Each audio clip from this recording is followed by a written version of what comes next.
Halo, perkenalkan nama saya Demaris Hanata Jawa dari Universitas Dwi Jendra, Fakultas Keguruan dan Ilmu Pendidikan. Sekarang saya ingin menjelaskan bentuk-bentuk penelitian pra-eksperimental dan bentuk-bentuk penelitian eksperimental kuasi. Yang pertama, bentuk-bentuk penelitian pra-eksperimental.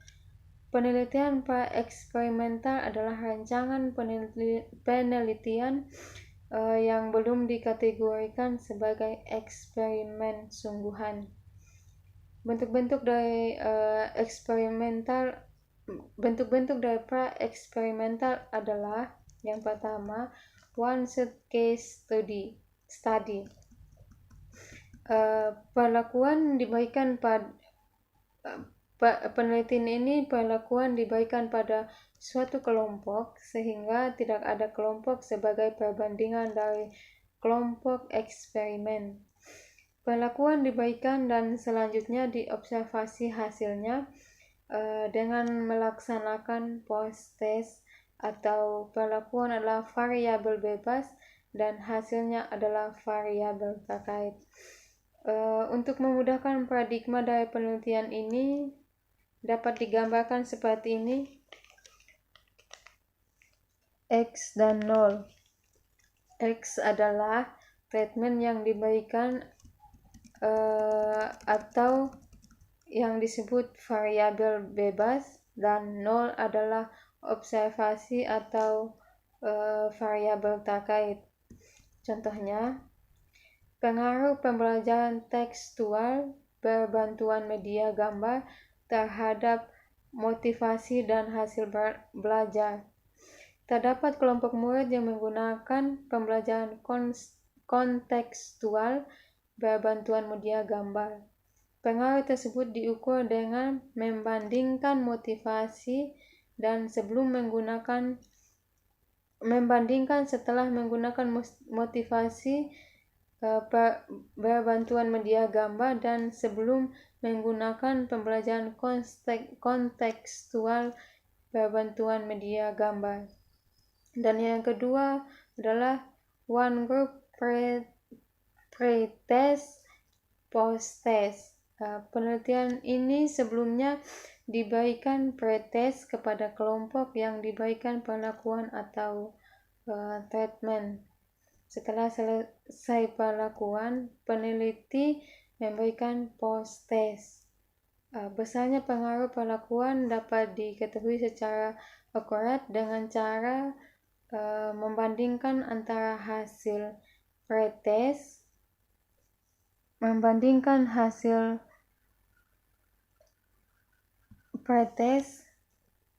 dengan post-test. Untuk memudahkan paradigma dari penelitian ini dapat digambarkan seperti ini. 01 dan 02. 01 adalah nilai pretest dan 02 adalah nilai post-test. Contohnya, pengaruh penerapan model pembelajaran code switching terhadap proses pembelajaran. Pada penelitian ini terdapat pretest sebelum diberikan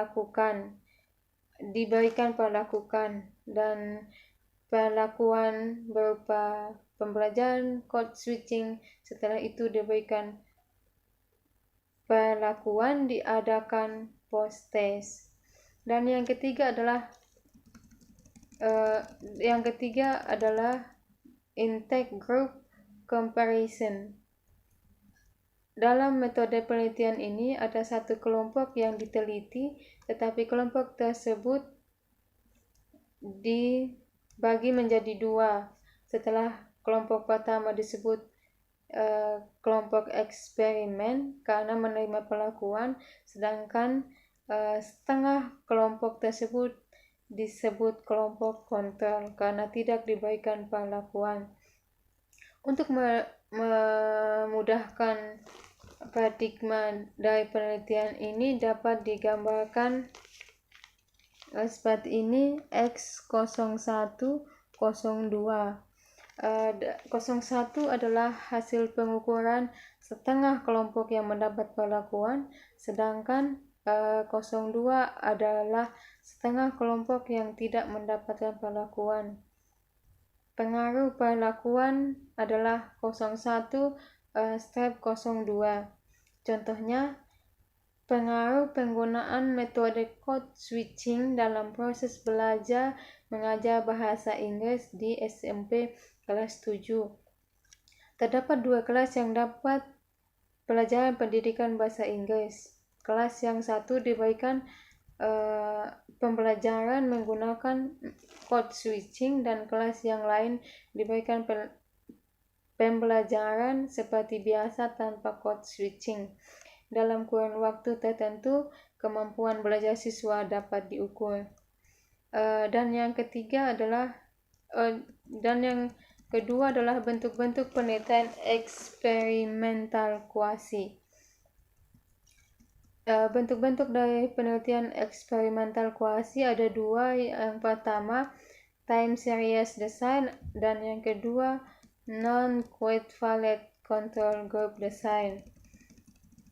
Sekarang saya akan membahas yang pertama, yaitu time series design. Dalam desain kelompok ini yang digunakan untuk penelitian tidak dapat dipilih secara random atau acak.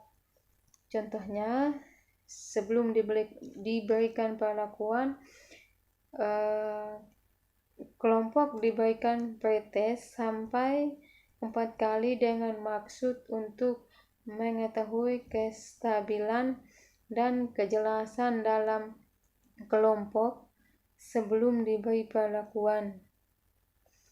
Bila hasil pretest selama 4 kali ternyata nilainya berbeda-beda, berarti kelompok tersebut keadaannya labil, tidak menentu, dan tidak konsisten. Setelah kestabilan keadaan kelompok dapat diketahui dengan jelas, barulah diberi treatment. Dari desain penelitian ini hanya menggunakan satu kelompok saja, sehingga tidak memerlukan kelompok kontrol. Dan yang kedua adalah non-equivalent control group design. Desain ini hampir sama dengan pretest post-test control group design. Hanya saja pada desain ini kelompok eksperimen maupun kelompok kontrol tidak dipilih secara random. Rumusnya seperti ini: 01 kali 02 03 04. Contohnya, dilakukan penelitian untuk mencari pengaruh proses pembelajaran menggunakan game online terhadap perkembangan belajar siswa. Desain penelitian ini dipilih satu kelompok siswa. Selanjutnya, dari satu kelompok tersebut yang setengah diberikan perlakuan belajar menggunakan game online dan yang setengahnya lagi tidak. 01 dan 03 merupakan derajat kemampuan belajar siswa sebelum diberikan perlakuan proses pembelajaran menggunakan game online. 02 adalah derajat kemampuan belajar siswa selama 6 bulan, dan 04 adalah derajat kemampuan belajar siswa yang tidak diperlakukan pembelajaran menggunakan game online. Pengaruh perlakuan belajar menggunakan game online terhadap kemampuan belajar siswa adalah 02 dikurangi 01, 04 dikurangi 03. Oke, demikian sedikit penjelasan dari saya. Mohon maaf jika ada kesalahan, dan terima kasih.